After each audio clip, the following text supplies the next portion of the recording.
If I go back to 1965, 1970, we had to beg for air support, that is, to get money for helicopters, to do some searching or to actually transfer people from this location to that location. It was always, that's too expensive, send the troops in, even though it was a long, hard hike to get in there and dangerous because you're doing it at night.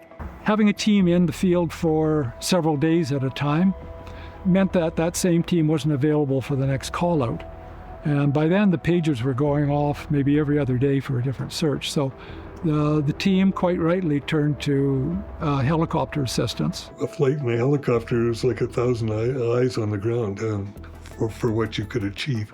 But the only thing that we could get to do in the beginning was to try and move personnel to locations that we thought were important. But we always told them to keep their eyes open when they were flying to that place so they could see the terrain as you're flying over it in a way that could get us the ability to, well, we can eliminate that piece as we fly in, or in many cases we actually were able to use the helicopter and there's what we're looking for and deal with it accordingly. Helicopters are an essential tool for volunteers, but they're not for aerial searches. They're for transportation. We had the RCMP, had their fleet of aircraft, helicopters. In those days were Bell Jet Rangers. And then 442 Squadron, they were a resource from Comox that would come in and provided support to us as required. It was quite a system to engage them. Squadron 442 from CFB Comox is called in. The one hoist on the right side of the aircraft offers us 245 feet. And obviously in BC you have the tall trees, which makes it difficult. It had to go through the local RCMP, went to the Rescue Coordination Center in Victoria. And then by the time you got the resource, it could be hours later before it arrived. The distinct yellow Labrador from CFB Comox is not glamorous to look at, but it's a welcome sight to those in distress. They're more designed for picking up 20 people off a freighter if it's sinking out in the ocean. And the downwash, you can actually literally stand in a creek and the water is coming straight out of the creek above you from their downwash. It's frightening and can knock trees over.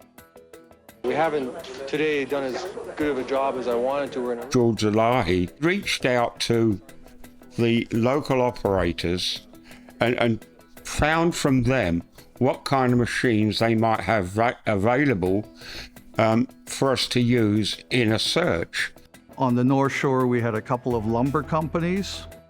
Both of them had helicopters to support their forestry operations. On Grouse Mountain, there was a couple of companies that were running tours, and the Bell 47, which is the old MASH machine, provided some support once in a while to us. George was a very accomplished search manager. He was a close friend of my dad's as well. In fact, George and my dad actually tried to start the Air Rescue Association, so they actually bought a Jet Ranger. We ended up buying our own small helicopter thinking we could introduce it as a service. But you know, those things are expensive. They owned that for a very short period of time. But I have no regrets because I feel that was part of the journey that's led to where they are today. We used to use television station helicopters because we couldn't get authorization to spend money for a local helicopter. Well, some of the risks we took there, one has to ask, what were we thinking? But it was the need. We would phone the news people and say, look, we got an interesting search going on here. Is there any way that you'd like to participate by allowing one of our members into your machine to do an aerial search? And they, 9 times out of 10, would go for it. And then into the 80s, BCTV, and then subsequently when CTV had Chopper 9 in Vancouver for many, many years, they would provide the aircraft. It was sort of handy for the rescue team. It generated some interest in the story. And for the rescue team, publicity was good for the rescue team because a lot of the funding was raised through public awareness. Late today, search and rescue brought in the infrared camera. It should detect anything in the area that is emitting warmth. Those are my guys up on the ridge there now. Nothing there. Darkness approaches. The temperature has fallen. It's been a team effort. Part of the helicopter component, Peter Murray and his organization at Talon Helicopter, they've been thinking outside the box quite a bit as well. A friend of mine is Brad Brewer. His dad is Dave Brewer, and his uncle is Jerry Brewer, and their friend is George Salahi. So I would be hanging out at the Brewer house, Dave Brewer's house. He'd make a fantastic dinner, so I'd go to make sure I was there at dinner time. And they were always involved in search and rescue and talking about it. I had just got my helicopter license at that time, and when I got stationed back here in Vancouver, that's when my involvement in North Shore Rescue started from the flying perspective. Would have been 1991. All the local search teams, North Shore Search and Rescue, Lions Bay Search and Rescue, they get helicopter training to be aware of what to do around the helicopter. He grew with North Shore Rescue. He was part of us working together and developing as a team. It was a team of the helicopter company, rescue team, and then the rescue team members, and then of course the pilots. The pilots are key. As far as getting in and out while it's hovering, yeah, they have to be hover exit trained. Okay. It means that your helicopter's not touching down. You may have one skid on a rock or, on the slope, but it's too much of an angle to actually set down and land. So while you're flying the machine, the person gets out, steps on the skid, and then eases onto the ground. So sometimes at location there was a lot of exposed terrain, and we would get out on the skids and we would hold on to the side of the helicopter, and the early aircraft we would have to hold on to the gutter. And a few times, if I recall, we drifted and we're out in open air, and if for some reason you made a mistake, you're going to fall to your death. Some of the terrain we're working in here in these mountains, we have some great big trees, and you can't get a helicopter nearby. So it means that the rescue teams have to do a lot of groundwork to move to a close location the helicopter can get to. And sometimes that could take 7 or 8 hours. We have somebody who is in cardiac arrest in the backcountry.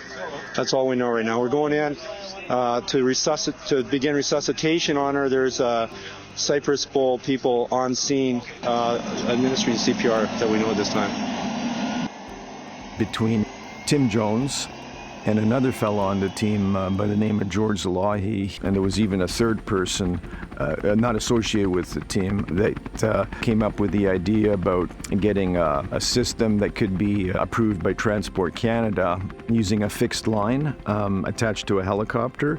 North Shore Rescue actually was one of the, probably one of the first teams to develop a long line search and rescue. So when we introduced long line rescue, we're on a line. So that's our safety line. We are down. So even when we hit the target, doesn't mean we're going to disconnect. We're going to ensure that we can secure ourselves to the terrain in a safe manner. That was a huge difference. Go, go, go, up. Up, up, up. So with the long line, it allowed us to be able to insert and extract a lot more safely. Clear the canopy. So that came around 98. We started in that world of moving people externally on a long line. Down 5, just hold right here. And so there's a couple of ways that we would pick up a subject. One is the screamer suit. The screamer suit is more like a diaper. So the subject, you need to wrap it around, quickly put them in and secure them. And they don't have to learn about the harness system or anything else. Yeah, that's up. And they don't ride alone. They would always ride with a rescuer that's there, keeping them calm. Is that okay? Is that too tight? It's made a huge difference because they get dropped down on the helipad. Then that patient would then go by ground ambulance to a hospital that'd be appropriate for them. That is what we call fixed line type of operation versus a hoist operation. ARP is on hook, on safety at the door, ready to enter the pattern. Okay, we're downwind. And rescuer is going down, give me forward, 300. 300. And now you can insert the persons, responders, directly from the cockpit of the aircraft to that location. Put them down in 3, 2, 1. Rescuers on the ground. Rescuers are disconnected. They hoist the emergency room physician, maybe an anesthetist, a nurse. Right in there. Yeah. Okay. Yeah. So you gotta. It's fucking broken, isn't it? It's really broken. To the patient side, they start this care immediately, hours and hours before it would have been done before. Open fracture, ankle, and a bunch of facial fractures. And that leads to the best patient outcomes, which is what it's all about. Coming up. Begin slow climb. Coming up. They're flying well. We're 10 feet to the cabin. So the difference with the hoist is the subject comes up and then goes into the aircraft. And now we can transport them between points. Now we can take them back to staging because they're inside the aircraft. Having the hoist machine and being able to hoist people down to that location and the subject out so quickly is just, it's amazing to have that tool now. For us and for the subjects, it's awesome. We got first subject in the ARP on board. We're going to go drop my cap. For years, the typical rescue time is end of day. People don't get reported, they're supposed to be finished skiing at 4 o'clock. We haven't seen them. And, in the wintertime, it's dark at 5 or 5:30. Throughout my career, I can't think of how many times I said there's not much time, and we'd get started on a rescue and unable to fly. I can't see you guys at all. If you're stuck at night somewhere and you're having a serious medical event, Grab around there, pull towards you as you lift. that time matters for that person. Okay, lifting on 3, 1, 2, 3. Guys are telling me we can do it fabulously well during the daylight, and the military use night vision. Why can't we use night vision? This is where we got to go. So we now use night vision goggles, and night vision goggles are a U.S. military technology. The goggles themselves, what they do is they magnify light about 50,000 times. Talon got certified to fly at night. We did a bunch of training at night as well, and then we were able to fly around at night, which again was a huge game changer for our team and plus all of the teams around here as well as a regional resource. So then the next plan was to take the night flying and the hoisting and put it together. And so we trained on that. Okay, rescuers coming out of the aircraft, on hook, on safety. And then we were able to start doing night hoisting, which has been a game changer for us and then for subjects and subject patient outcomes. 3, 2, 1. 2, 1. Hold position, hooks in hand. Holding. He's got the load. That was a huge, huge thing to get to that point. To me, that was the moment we're there. Going to night is just the biggest thing.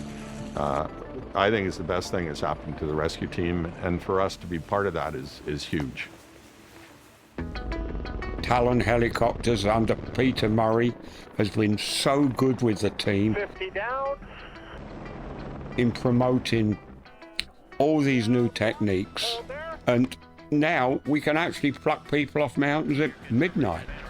It's absolutely incredible. Things that we would risk our life in the old days to try and accomplish can be done in minutes. We have a FLIR now that's owned by our team that we can adapt to any one of the Talon Helicopters machines. That resource is available to all of our neighboring teams through our team. Our Class D operations brings us to Vancouver Island and throughout the province as well into the United States to lend a hand if they're short an aircraft or a Class D team. We have a heli-mounted RECO detector, which is basically a search and rescue detector that picks up on reflectors in apparel.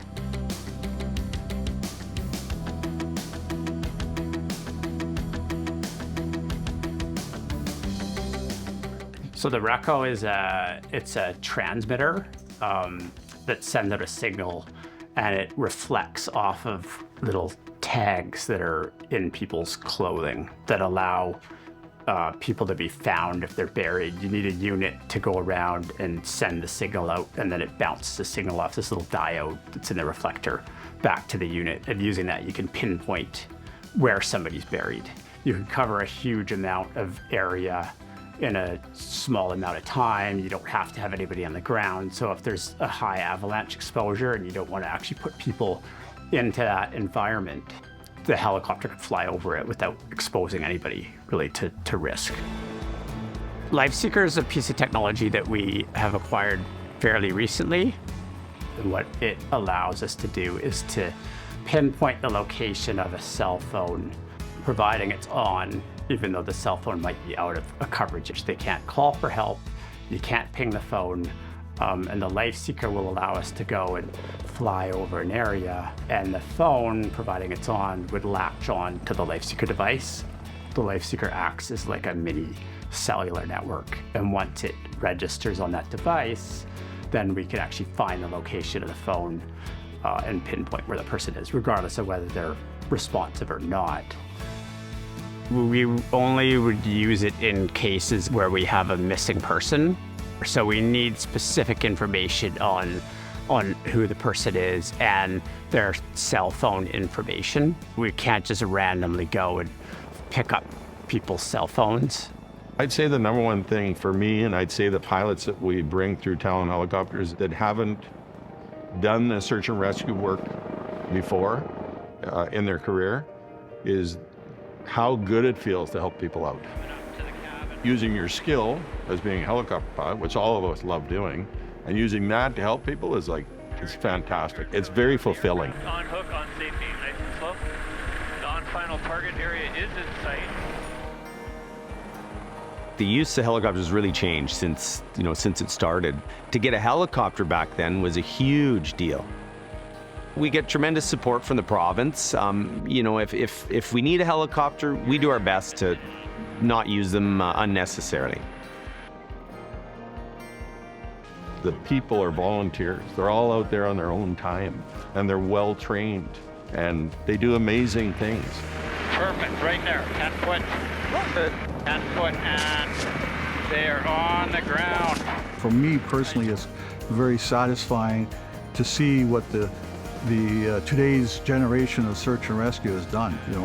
I'm not involved anymore, but for me, it's a personal satisfaction that I had one small little, contribution during the journey. I just think that all those elements of challenging flying, you're helping somebody out, and you're working with a team that's full of great people. So that's why we do it. Up, up, up. Copy that.